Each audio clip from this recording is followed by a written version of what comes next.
well, next week. So it's really, really soon. And it's exactly what it describes. It's all about the basic sciences. We realize that we've launched many, many courses, diabetes, obesity, general 101 kind of keto courses. And we've realized that a lot of people are lacking or needing a grasp of the basic sciences. And as practitioners, the majority of the people who come to Nutrition Network for education are healthcare practitioners, but we also have coaches and lay people sometimes as well.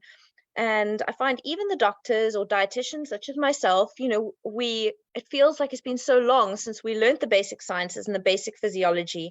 And sometimes it gets a bit rusty, especially when it comes to all those biochemical reactions and signaling pathways. And so I think this is really the course that you need to get the basics back in place, or in place if you never had it, so that you can build on that in order to understand where therapeutic carbohydrate restriction comes in when we start talking about keto or carnivore or paleo, or start talking about it for neurological disease or migraines, when we start talking about it for treating cardiovascular disease, or talking about statins and whether they should be used for people who've already had MIs or who haven't had MIs yet, or all these kind of things. You can't even start discussing them yet unless you have a strong basic grasp of what's going on in the body.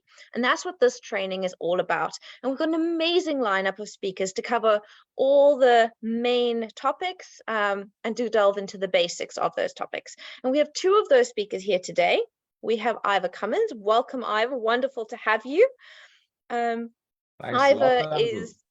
is a chemical engineer, and everyone knows him very well. He's spoken a lot about all the way from keto and cardiovascular disease and coronary artery calcium scans, and he's very well known for his work and his advocacy in that area, all the way more recently into COVID and vaccines and those kind of things, which we're not going to delve into here, but because otherwise we could talk to him forever. We've only got half an hour.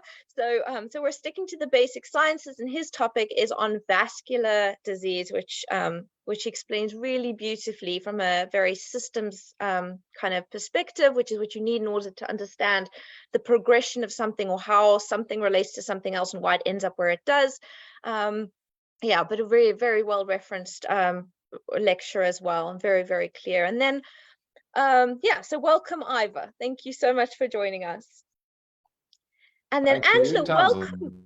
It's so, oh, sorry, Ivor, keep talking. I think we got a bit of a lag. I'm so sorry. Okay.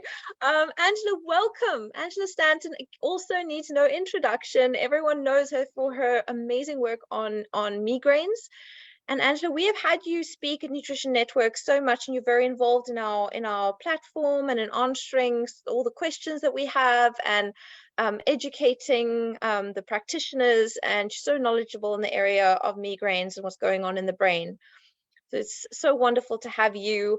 And and your contribution was not actually on migraines this time, although you do touch on it. It was on general, because we're doing basic sciences. It was on neurology in general, and how and the metabolic underpinnings of neurological diseases, which could be a very contentious statement. Are there metabolic underpinnings for neurological diseases?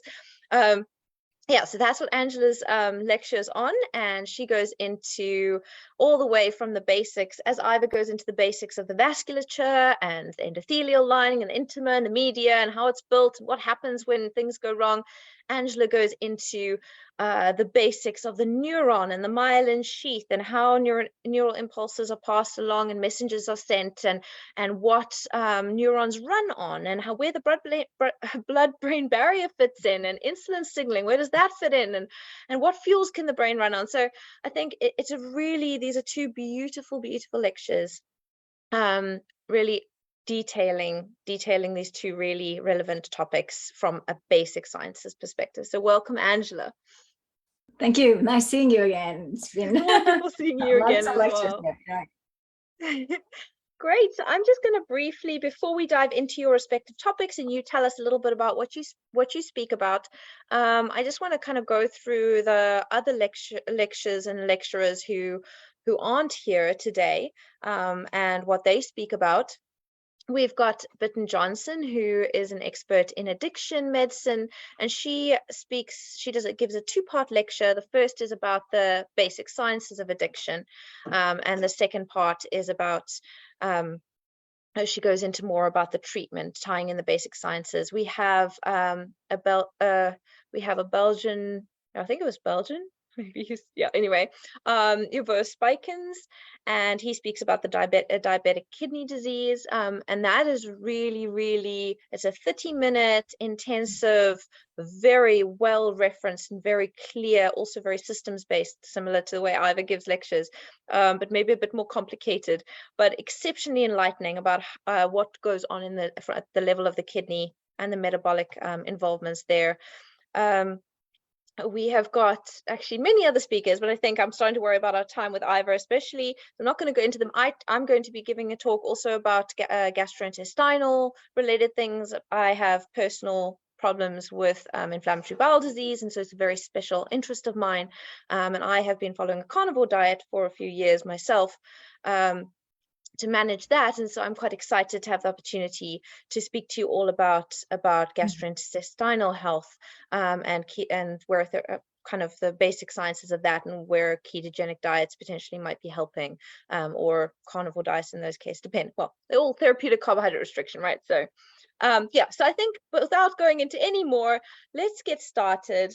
Let me find my lineup of questions. I think I'm going to start with Ivor because you seem to have more of a time limiting factor. Okay, now I've lost my questions. Okay, so there are various things you go into, but I think let's start by the whole LDL business. Okay, I think everyone who's watching this, I like to think the majority of people who are watching this already know that the lipid diet hypothesis has got many flaws, and that LDL might be the firefighter rather than the arsonist. But I think you explain it so well about how it actually works, because we still kind of think, okay, so LDL still ends up in the plaque and building up this atherosclerotic plaque, which then blocks your vasculature, and you end up with heart attacks and strokes. And you still kind of think, well, it's still there pretty early on, you're thinking. And I think we still haven't got a very clear picture of how it all works. And I think in your lecture, you kind of unpack that very clearly, showing where LDL comes in the picture, which isn't where we all necessarily think it does. So could you maybe describe, I know very briefly, not in as much detail and beautiful schematics as you do in your lecture, but maybe describe how the process of atherosclerosis really happens, within the context of which you think most people think. Right, Tamsin. Okay, I'll try and do it briefly. So a very good book, by the way, is Dr. Malcolm Kendrick's The Clot Thickens, and he goes through all the mechanisms very well. But I think there's a few different angles, and there's no absolute proof. There's an argument that the cholesterol that ends up in the plaque, it may majority come from red blood cells from the clotting process, that it's really a clotting mechanism and multiple clots building up over time. Endothelial progenitor cells come along and they cover a breach, and then you get a rupture, you get another clot, and that a lot of the cholesterol in there may be from red blood cells. And also it appears from certain studies that Lp(a), the LDL with a special protein that your liver makes and dictates, so it can't really be bad, that much of the cholesterol relates to Lp(a) molecules, or macromolecules, not necessarily LDLs. And of course, that oxidized LDL or damaged LDL is the problem, and native unoxidized LDL is simply not partaking. So there's a whole load of different things, but I go through in my lecture one where I like to accept the orthodox paradigm. And the orthodoxy now says that LDL-C, the traditional LDL measurement, is kind of useless, which we knew anyway in predicting outcomes. And that LDL-P, the particle number of your LDL macromolecules, of which you've got hundreds of millions or more, that it's the particle number that's the problem, because the idea now is that more particles, more will invade the intima or the arterial wall. So the orthodoxy loves these really simple kind of images, while there's a lot of complexity behind it. So I went through the LDL particles and how they might end up in the wall, assuming that the orthodoxy are giving them credit to be largely correct. And then I go through all the layers they would have to get through to become a problem. And you start with the glycocalyx, and here's where I explain the structure. So on the inner wall of the artery, you've got the glycocalyx, only discovered in the 90s, a kind of a non-stick layer, very, very thin, of strands of carbohydrate backbone molecules. And it's an incredible structure because it waves in the blood. It creates a barrier layer to protect the inner lining of the artery from elements in the blood. And there's even mechanosensors there. So depending on the shear of the blood flow, signals are sent to release nitric oxide. So it's crucially important.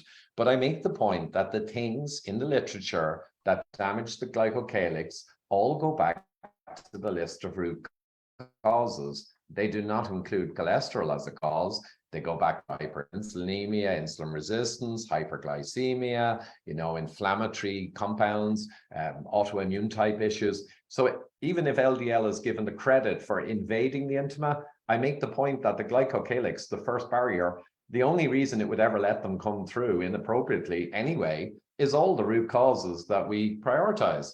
And then I go through the endothelial cells, and theoretically, LDLs could get through the single cell layer of the endothelium. Okay, then. But there's transcytosis where they are brought into the endothelial cell, kept whole, and quite popped intentionally. out. Yeah, intentionally. This transcytosis is an incredibly complex process developed by evolution or the creator, whatever. And obviously, that's not going to take in LDLs, keep them whole through the cell, and then emit them into your arterial wall to cause atherosclerosis. That's absurd. So there's your first problem. And leakage between the endothelial cells is another possibility. But either way, in the literature, the only things that would drive those are, again, our same list of root causes, not LDL itself. Oxidized LDL, yes, not LDL itself.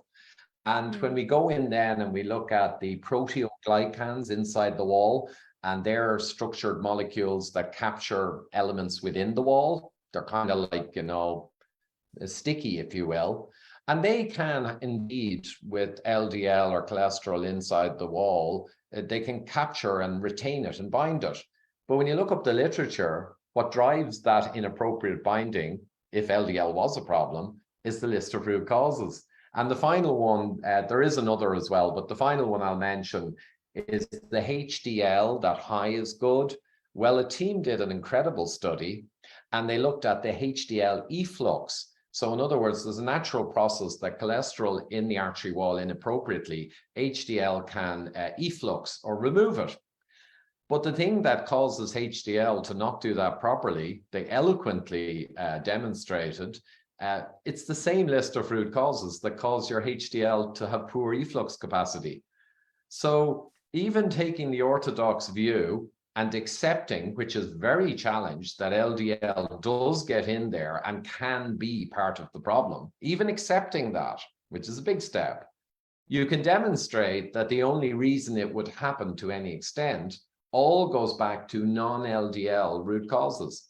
And I think that's the important thing to internalize, really. Well, I think that's really fascinating. And I think you make such a compelling case, a very well-referenced, systematic, and very compelling case. Can you tell us a little bit more about these vascular risk factors, and are there any that you feel are more important than others? And let's start there, and then we can talk about what we can potentially do about them. Yeah, so I showed a study, a Colombian study on men, middle-aged men, but it would be similar for women, to kind of illustrate the stark contrast between LDL-C and total cholesterol and, for example, insulin. And this study took men who had a heart attack, so they were clearly a very interesting group who had a problem, followed them for 7 years after measuring all their blood measurements, and then said, right, a second heart attack is going to occur in a lot of them, and it did. But they said, we'll find out what the important risk factors are. And LDL and total cholesterol had no predictive power over the 7 years, non-significant, no risk ratio. Blood pressure was a 2 times risk multiplier, which makes sense. And insulin was 6.7 times. So here you can eloquently, yeah, it's a huge contrast, and it varies from 4 or 5 times up to 6 or 7. But the point was that blood pressure, Dr. David Unwin's work and many others, great work, illustrating that hyperinsulinemia and insulin resistance through salt retention in the kidneys drives the majority of kind of idiopathic or essential hypertension. So there, the blood pressure, yes, high blood pressure can stress the arteries and make it prone to the problem. It's mainly a proxy for hyperinsulinemia and hyperglycemia, that the blood pressure is a proxy. And it's got a 2x risk factor, which is pretty good risk factor, but insulin, of course, is the daddy. But I also stress that, you know, we've been accused sometimes, the people who are very focused on insulin, of one ring to rule them all, and it's everything, and it's not. I have many people with significant atherosclerosis that clearly have a blood history of not having high insulin. They're a minority, but they're there. So there's many factors, but I just think it's important to emphasize that the first thing you do by the Pareto principle, the 20% you can do to get 80% of the likely risk reduction, is relating to the insulin glucose system. And my list I have here: hyperinsulinemia, high blood glucose, and spikes in glucose. We have papers showing that a slightly elevated but steady blood glucose did not appear to predict much problem, whereas a very spiky physiology, you know, we know what that's from, much more linked to events. But I also put inflammatory drivers, various forms of inflammation in the body. And if we take lupus and other conditions and autoimmune conditions, you've got massive multipliers for cardiac risk. So they're all there. Oxidative stress in general, omega-3, omega-6 index. There's a lot of evidence that being low on the omega-3 to omega-6 index is a very substantial risk factor. And there we have all the vegetable oils and excessive omega-6 intake over the past decades, mineral vitamin deficiency. I have a study, and I don't think I even featured it, but I love it. They did an RCT for 2 years with people with moderate kidney disease, which mostly will be from type 2 diabetes, of course. And they blinded it, and they gave half of them a very high dose magnesium oxide, I think, because they had a little bit of bowel movement stuff going on. So they gave them plenty versus placebo. And after 2 years, the annual increase in coronary calcium score, which is one of the best measures you can use, was around 41% in the placebo and around, I think, 12% or 13% in the magnesium arm. And that's a dramatic difference. And they just gave them magnesium. They didn't give them anything else. No other multi-nutrients, vitamins. That's perfect. And I know I have a lag here. It's my internet. I'm aware of that. So, but no, that was the beauty. They did 2 things. The other intervention was kept separate, though. They used some kind of, I forget now, but they did try another thing that failed, clearly, had no difference. But they kept the magnesium and the other factor and placebo, they kept them separate, and they crossed them to look for synergy. But the other factor did nothing, no relevance. The magnesium alone stood out as a single intervention. And the interesting thing is, we have many papers from Raji and others that suggest if you're below 15% per year annual progression of calcium, high score, because the progression is low. But if you're over 15%, and certainly at the 40 in this study, it indicates a very high risk. So very elegantly, an RCT rarely shows much for vitamins and minerals. So I think this one's quite special. Yeah, wow, that's amazing. So you really, I think I'm excited to speak to Angela about this when in about 5 minutes when we finish, because I can see there's a lot of things that you're saying that she brings in, the blood glucose spikes and the just so much. So I think we're going to have lots of fun chatting about how these things that you've been talking about pertain to the brain. But while we're still here, one thing that kind of jumps out at me is the autoimmune, because we from a low carb perspective, we can understand insulin being the big, the one ring to rule them all. I love that. Busy watching Lord of the Rings again. Think I must read them again.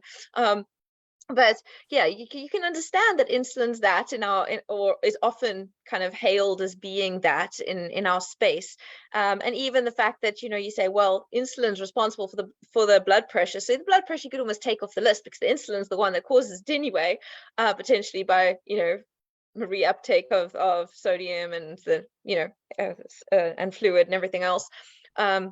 And also then potentially, but then you could maybe say it's the glucose, because the glucose, messed up the nitric oxide in the glycocalyx and messed up the insulin in the first place anyway. But yeah, so you can mention all these things and they all make sense, and even nutritional deficiencies aren't that surprising, because if you're eating a standard American diet, it's anticipated that you have nutritional deficiencies. But then, okay, now you're saying, okay, it's not just the fact that you're eating this in American diet, it's actually specific nutrients that are there. Okay, so there we can name those, but they're all kind of linking into our preferred hypothesis of diet and carbohydrate restriction, and even oxidative stress and inflammation. Like we know that high sugar standard American diets, insulin, glucose, we know that oxidative stress in the mitochondria, we know those all tie in nicely. And then you have autoimmunity. That just seems like a very strange one to add to the list.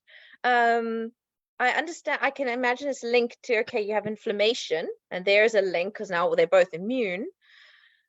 But with this, is this a black swan, or what is autoimmunity doing in this list? Can you kind of give us, just out of interest, a little bit of an understanding of where that fits in and why it's there? Yeah, well, it's funny, but some people would argue, and Gabor Doshi, a good friend of mine, he's a pretty brilliant biologist, and we run metabolicduo.com together, but he's massively into the immune system, much more than me. And he would argue, and many would, that in a sense, a cardiac disease or vascular disease is in a sense a kind of an autoimmune condition, or at least heavy immune involvement. Monocytes come into the wall, you get inflammatory hot pot, you get foam cells. There's huge immune involvement in most things, in most diseases. So it's always there. But then you have, as Kendrick pointed out, lupus and other autoimmune conditions often have a substantial multiplier of heart disease risk, apparently independent from other factors. So in terms of detail, I have not delved deeply, but I always include it in deference to the various experts who have, and just highlight it as a potential problem that you may be okay on the classic blood metrics, but if you have an autoimmune issue, given all the literature and the data, it may very well be causing vasculitis or a vascular problem that may lend itself to atherosclerosis. I haven't got the bottom dollar proof of it, but I just know enough that it's engaged with the process to just flag it as a warning. You may be okay on the other stuff, but don't leave things like that out. Just like you don't leave out sleep and stress and those other things outside the classic blood tests, I guess. Great, Ivor, thank you so much. I think you've given us a little bit of a touch on what you've discussed so beautifully in your lecture. And I just want to say I love your graphics. And I think you make it all very, very clear by using that and then backing things up. You might make a statement and then you'll say, it sounds quite far-fetched, and then you'll list 5 references. Oh, and in case you weren't sure whether that was true, just look at these 5 references which back that up. And so I really love the style of your lecture, and I know that our students will as well, and they'll learn so much from it. So thank you so much for all of your time and for joining us to give us a brief view of what you spoke about and explaining some of it to us. So yeah, thank you so much for all of your contributions. Thanks so much, Tamsin, and bye everyone. And great seeing you again, Angela. Bye It now. was wonderful to meet you. Goodbye, Ivor. Bye. Angela, I just wanted to thank you firstly for all of your patience. I really wanted to conduct this more as a discussion, but because of Ivor's short time, I thought let's give him the floor first. And I know that it's early morning for you, so it's a real sacrifice. You could have slept half an hour longer. But thank you so much. And I think it's really valuable that you didn't, because I think a lot of what Ivor was saying comes out in your lecture as well. And not just in this lecture, but in previous lectures you've done for Nutrition Network, and comments I've heard, all the way from the salt and, the fat and the omega-3 to 6 ratio. They're all things that you touch on as well.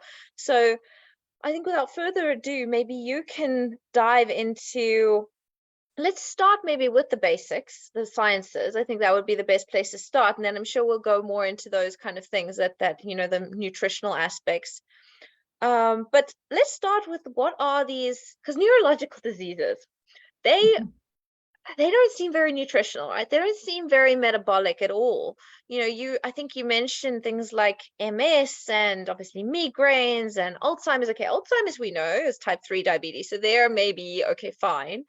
But I mean, a whole lot of things are coming up within the neurological brain space as being metabolic, which almost seems unbelievable. But you, in your lecture, go into common metabolic underpinnings that underlie a variety of neurological diseases.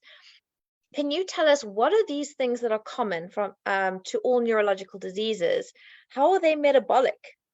And then maybe we can go from there and see what we can do about them. Sure. Well, as you know, we all think of our head as being separate from the body. I don't know where that's coming from, but that we tend to think of it, well, it just exists, it just is. And whatever we do is just there and it's always going to function. At least that is how I looked at it all the time. I never thought about, even as much as my little finger, have anything to do with what I eat and what I do. It's always just, well, it's in my stomach. It's in my intestines. It's irrelevant. It's not important. It's just there to give sustenance, right? And so you're not thinking its value to the different organs. And so I think the most important part of my lecture, if I may, is that I'm trying to connect the upper part of the body to the lower part and sort of kind of put it together and to show the complexity. Because when we eat food, one of the biggest things that I find with people in confusion, that is that they put food in their mouth and they think, well, that's food and that's independent from anything. I can eat anything I want and I'm going to be just fine. And that's going to help whatever is helping. And I have my body. So that's an independent thing. I can just do whatever I want, right? This is how, at least I spent all my life.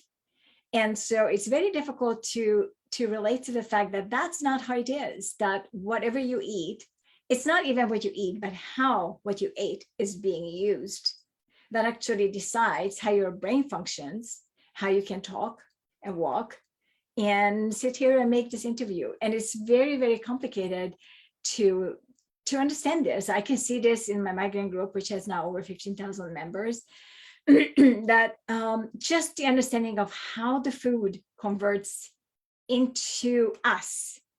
Like, how many times have you heard, don't eat that, it's too much fat, you're going to get fat? I mean, that's like very common. So even the saying you are what you eat, right? I mean, that's incorrect, because you're not what you are eating, it's what it becomes. That's very interesting. Like you ate. And then what it becomes, does it become anything different with regards to the brain? Because now if you're saying that we're all connected, we must rather think of ourselves holistically rather than our brain being severed from our body. So if we're thinking about everything more holistically, as you suggest, then are you saying that if, for example, we're eating things like Ivor was insinuating that might cause blood glucose spikes, for example, or in balance between omega-3 and 6 ratios, for example, which make, I don't know, highly processed foods spring to mind potentially, then that's not just making us fat and diabetic and giving us heart disease, but it's also then affecting our brain in a similar way. Is that what you're trying to say? It's probably even worse way, because if you're looking at the very basics of how the brain functions, and I spend a lot of time in this lecture explaining how the brain functions, basically everything that you eat breaks down into molecules and into ions. And as, excuse me, as these molecules and ions are going to be absorbed into your body, every part of your body, they change and they form different bonds. And there is where the problem lies, even with the omega-6s and the omega versus the omega-3 and all the other nutrients that take in, is that what kind of bonds are they going to form? And these bonds can make a huge change in the brain. So for example, if you're eating a lot of carbohydrates and your blood glucose spikes, you think, well, it spikes and it's okay because the insulin is going to take it down, right? That is how we think. That is, everybody thinks that insulin is there to handle all glucose in our blood. But there's a problem with that, because that's not its role. The primary role of insulin is actually growth. It's an anabolic hormone, which will save whatever we ate for our growth. And in fact, I met a mother with a type 1 diabetic child who obviously has no insulin, and she was an insulin pump, and the child was, I think, 4 or 5 years old. And the mother said, I will need to save some money for shoes. I said, but how do you know? She says, well, I needed to double her insulin just now, knowing in advance, then it tells me that she's about to grow. She's going to grow an inch, and I don't know what size shoes she's going to need. And so that is the primary function of insulin in the body. Not so how does that affect the brain? So so you're now obviously eating these carbs, okay, so we're not, and you're producing a lot of insulin, you potentially become hyperinsulinemic, and you develop all these diseases related to insulin resistance, as we've mentioned. But how does insulin and insulin resistance and this blood glucose spike affect the brain? And sorry about these dogs. Yeah, how does it affect the brain? And yeah, can you just tell us, and how does that connect between things, from mood disorders to migraines to Alzheimer's disease? Like I'm just not seeing the link. And for a good reason, you don't see the link, because while in the body, if they're counting on insulin to remove, for example, glucose from the blood, in the brain, it has the opposite function. So rather than work as an anabolic hormone as it does in our body, in the brain, it has a catabolic function. So it's an exact opposite. And so in the body, for example, when you get hungry, we know that we have hunger hormone and everything, but also just an increase of insulin can make you feel hungry. In the brain, insulin is actually giving you satiety.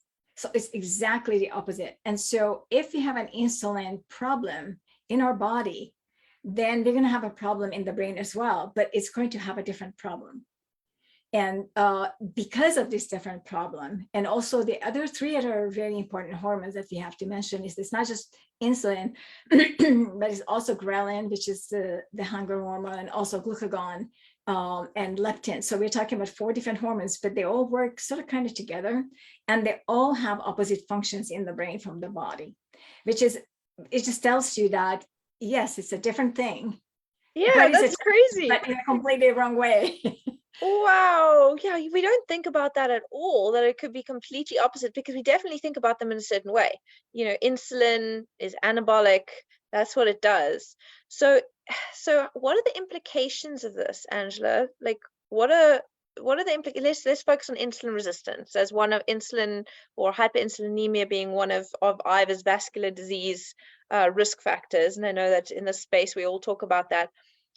So if insulin's not working in the body, then it's not having its anabolic function in the body. It's not putting glucose away either in the body so that it can be built into glycogen or converted to fat, or whatever happens with it. So that's not happening. So blood glucose goes higher, and that causes damage in the body, right? But in the brain, now I'm just extrapolating. So in the brain, it's not having this anabolic. It's being catabolic. And now, is the brain also getting insulin resistant? And is it therefore where it should be catabolic is not being catabolic? And then what are the implications?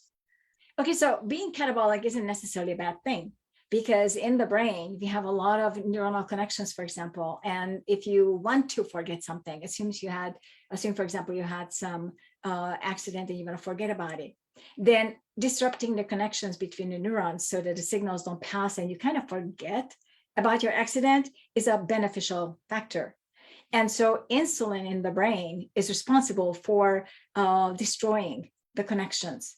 So it is helping to maintain the healthy connections, but when you have an unhealthy connection, it is going to help it to go away. It's going to remove those connections. And so when we have an insulin resistance and there's no communication between the brain and the body in a proper way, and there's no communication properly within the brain between all these hormones, that the other hormones that we talked about, and of course, the insulin receptors have a huge role in this, whether the insulin can even come into the brain and what it can do in the brain. Then we are talking about a different problem, because while we have too much insulin in the body, do we have too much insulin in the brain too? And as it happens, no, we don't, because the insulin has to cross through the blood-brain barrier. And when we have insulin resistance, that's basically a resistance by the receptors, meaning that the cells pull back their receptors. So the cells don't always, excuse me, have these receptors out. So I'm thinking about the cells to envision like a little bacteria or something. And then when they want something, they put an arm out. And so here it is, here's an insulin. So I want an insulin, here's a receptor to grab a passing insulin, which may be carrying some nutrient or just something else. And when the receptor itself is not pushed out, it's back inside the cell. So the receptors are not permanent. The receptors come out when the cell wants to do something with insulin. But if the receptors aren't functioning, and receptors are required to get insulin through the blood-brain barrier, then there may not be enough insulin. So there have been experiments, for example, for people, for Alzheimer's disease, for example, they sprayed insulin into their noses, and they also had animal samples where they literally injected insulin into the brain, bypassing the blood-brain barrier. And then the insulin could work and some of its functions recovered. But if you have insulin resistance and the receptors aren't in your blood-brain barrier expressed properly, the insulin can't go into the brain. And then you're going to have the neurological conditions, because insulin's role is not glucose delivery in the brain. Its job is to assist the neuronal connections, as I said, either to improve the connection or to destroy the connection. And it also has a lot to do with the feeding behavior within the brain. So it's going to help you make hungry or satiety. But if you don't have insulin in the brain, then you're going to keep on being hungry, because insulin is a satiety hormone in the brain. And so the signaling gets all mixed up. And so not only is that your brain can't function itself, but it's messing your body up as well, because it's giving the wrong signal. So it has a bidirectional role. But by far the worst problem is it's crossing in to the brain from the blood-brain barrier that's being blocked. Wow, Angela, that is fascinating. I think this is really exciting, because none of us know this. Well, I mean, I don't know this stuff, and I've worked in the keto space for a very long time now, since, well, almost 10 years. And yeah, and I think that, you know, for many of us, we just focus on the body rather than the brain, and we are very, very familiar what the role of these hormones are in the body, but kind of converting that into what it means for the brain is a totally different can of worms or kettle of fish. And I think that this lecture is so important. And you can definitely see that if those hormones are getting messed up in the body, then they are also messed up in the brain, and they have consequences in the brain, just like they have consequences in the body, albeit them somewhat different. I know that there's other things, you know, like oxidative stress, inflammation, those kind of things that Ivor was talking about. And I know that you mentioned them. Oh, and hypometabolism, which actually, I just want to say, hypometabolism, a lot of us who are a little bit familiar with the space think of it, okay, Alzheimer's disease. We think, okay, Alzheimer's disease is a hypometabolic disease. The neurons can't use glucose, so they start shrinking and shriveling up, and then the synapses get wider and wider and wider until the signals can't pass anymore, and you know, you get Alzheimer's, and so you have to provide alternative fuels. But with hypometabolism actually is diabetes as well, right? It's I remember at university when I was studying my traditional dietetics degree, just diabetes is starvation in the midst of plenty. Because just like those neurons, the rest of the cells can't get the fuel that it's used to getting anymore because of the insulin resistance and the changing of the locks on those cell doors. So we have the hypometabolism, but then the oxidative stress, and then the inflammation, and then you've mentioned the insulin. Can you tell us more about, okay, I've just told us about the hypometabolism, but you can add to that, but the inflammation and the oxidative stress, can you tell us how these metabolic things are going on in the brain and where they come from? Sure. So first, I just wanted to add something to what you said, in that it's not necessarily hypometabolism doesn't mean that the sustenance itself is not available. So glucose is available. And one of the primary problems is not that it's not crossing into the brain, because glucose has a freedom to cross into the brain. So there's plenty of glucose in the brain for the brain to use. So hypo, as you said, it's starvation amid the plenty, right? So it has a ton of glucose, but it just simply can't use it. And so we have to look at it, why it can't use it. And inflammation is a very difficult concept, because everybody thinks of inflammation, at least I thought of inflammation always, that, okay, so you're swollen and it's red and it's hot, and that's inflammation. And all you have to do is put ice on it and you're going to be fine. This is one reason why migraine is associated with putting coal on the head, which really isn't solving anything, but it's because we feel that, well, it's an inflammation and it's hot and it doesn't feel right. But actually, inflammation in the brain is not just the swelling, because it may not be swollen at all. I mean, in the brain, we have a skull, right? So you can't go outside of that skull. And so the inflammation in terms of the growth of the particular area is restricted. It has some other alternate factors. So when we're considering inflammation, then we have to look to see the damage to the cell itself that is being inflamed, and how it is inflamed and why it is inflamed. And so just like Ivor discussed oxidative damage in a lot of the conditions associated with cardiovascular diseases, the brain is experiencing a cardiovascular disease. But again, its presentation is different in the brain from the body. And so we have to look again, it's a different organ, it's cut off, it's affected by it, but in a different way.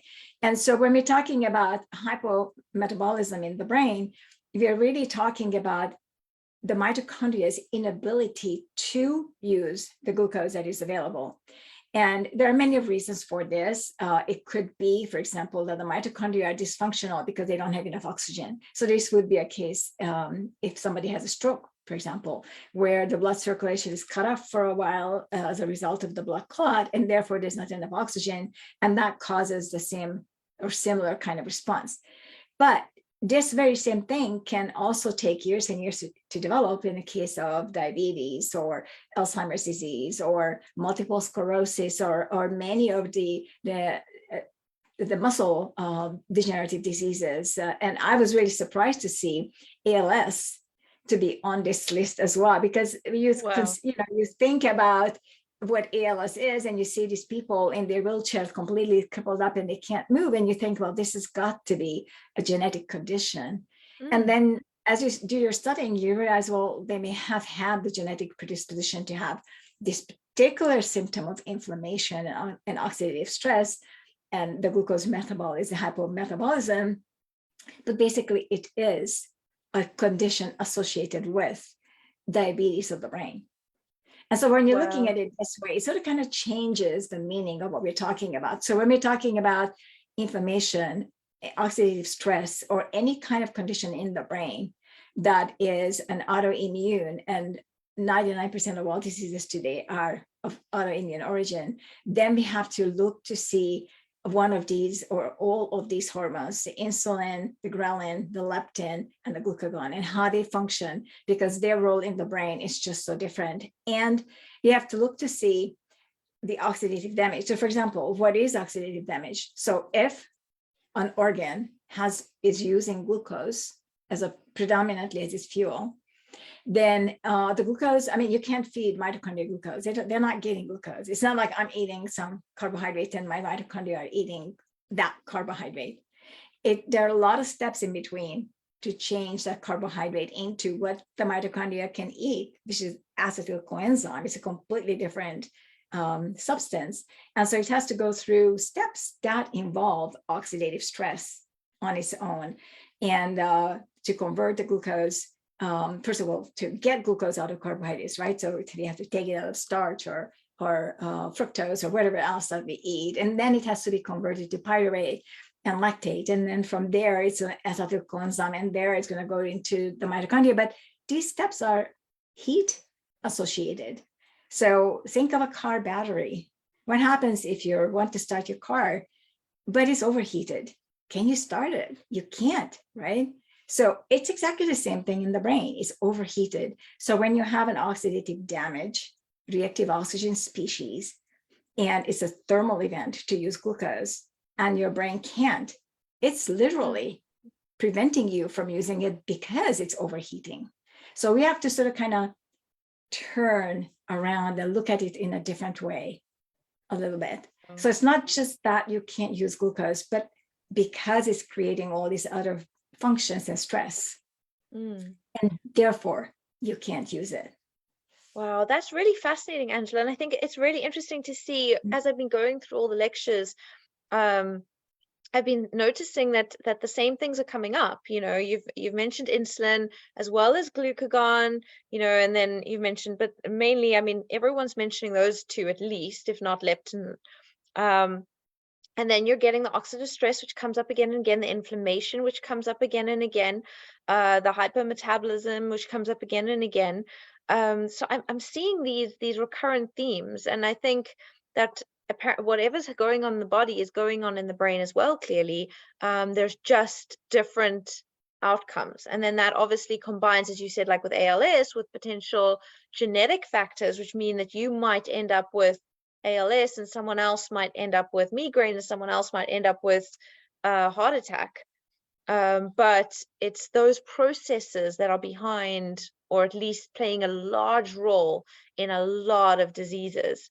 And if we can control those processes, then we can start making a real difference to the chronic disease load and quality of life and health and lack of death around the globe. And I think that's why this course is so important, because it's focusing at the basic sciences, the crux of what it is that's happening in the body that's resulting in these things. And why does therapeutic carbohydrate restriction in its various forms seem to work for so many disparate conditions?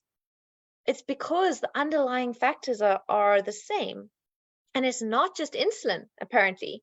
Right. You know, it's these other things as well that you've spoken to us about. So I know that in your lecture, you also were running low on time and I want to get wrapped up. But in your lecture, you also comment on, you know, those disease, you go through a few disease examples as well, which I think is really amazing. And I think my favorite part of your lecture is definitely when you talk about those hormones and the opposite effects that they have, because that's just totally mind-blowing thing. I was like, oh no, that can't possibly be true. And I went onto Google Scholar and I was like, oh wow, there it all is. So it's really interesting, and it's so wonderful to have an expert such as yourself laying it all out for us so clearly in the table format that you use, so that we can clearly see what those hormones are doing in the brain, and we are clearly seeing how these metabolic derangements, you're pulling them into those different diseases. You know, so I think it's really good. And then also, just to end off, and I think maybe we can end off with this, is you touch on ketones, and you touch on fasting, and you touch on the important nutrients for the brain, because yes, while we're trying to get a good understanding of the basic sciences, we have to bring in the science of nutrition, which is how we solve it, right? So can you briefly touch on the three main nutritional related, or actually let's say the three main metabolic interventions that you feel would address these common underlying diseases or pathologies of the brain? Okay, sure. Well, before even the nutrition, I was going to fasting, because I think that fasting is a fantastic way to at least start. That's part of nutrition, right? It's just, I suppose, lack of nutrition. Nutrition, exactly. So because we talked earlier about basically starvation amid the plenty, But as it happens when you're actually going into fasting, which is then you don't have anything, rather than having starvation of the brain, it sort of kind of recovers. So again, it's another opposite factor.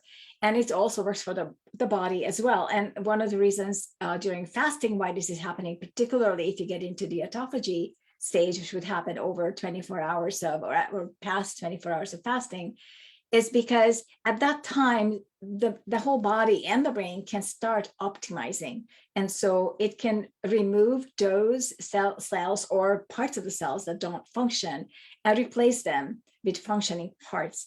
And so even stem cells after a couple of days of fasting can appear. And so new cells can be created where the old one had to be destroyed. So the optimization part is very important, because then the body is able to recover a little bit. Like we often talk about, for example, metabolic speed. And everybody says, well, once you reduce the metabolic speed and you're obese or whatever other symptoms you have, you can't really reverse it, but you can. Because once you fasting and you teach your body to optimize, then it can recover its metabolic speed as well. And so I think fasting is a very important nutritional factor. Exercise is a very important non-nutritional factor, right? Because it releases a whole lot of hormones that can help the brain. It isn't that you're growing muscles in your brain. It's not the same as in the body, but it is allowing the inflammation to reduce, because you're creating an improved blood circulation. You have more oxygen present in the brain. There's just a whole lot of avenues. And then again, of course, if nutrition. So if we go back to nutrition, sleep is very important. I'm not talking about this particular part in the lecture, but when we are sleeping, there's a phase, and I believe it's in the deep sleep phase, when the brain actually shrinks. I don't know if you're familiar with this. The brain actually shrinks a little bit. Yeah, the whole brain does. And basically the fluids in the brain wash through. I'm looking at it like a vacuum cleaner, like a cleaning lady coming and cleaning up the brain. So all the little fragments of proteins, amyloid plaques, the tau, whatever we have in the brain that are sort of kind of left over, like a street sweeper, the cerebrospinal fluid comes and cleans it all out. And then the brain returns to its normal size. So this is something that is supposed to happen every single night. And if it doesn't happen, then you are not starting with a clean slate in the morning. And so there was a study, again, not discussed in this particular lecture, but it's important to understand that there was a study, and I think it was in UC Irvine in Southern California, where I am, where they had volunteer students who slept in the university for 2 weeks, and they ate. So there were two groups, one a placebo and one the treatment. They ate the same food. They played exactly the same things. They slept in the university. So 24-hour coverage for 2 weeks. And one group was awoken, I believe, 1 hour earlier than the other group. So they restricted their sleep time by 1 hour. And they kept on looking at their metabolic Only 1 markers. hour, that's not a lot. I think many of us restrict our sleep by 1 hour every night, Exactly. But these were young, so these are university students. So I suppose in the younger age, this counts more than for the more mature adults. And within 2 weeks, just from this 1 hour less sleep, the group that was awakened, they have increased their metabolic disease chance by 20%. Wow. So sleep has a huge factor, and we kind of sort of just ignore it, like I did today, waking up several hours earlier for the meetings. I have to go back and make up for it. But so it's also sleep. And so many of the things that we're not considering, but when we talk about nutrition, because we're talking about here, this is of course the therapeutic methods by nutrition, then we have to say that carbohydrate restriction is extremely important.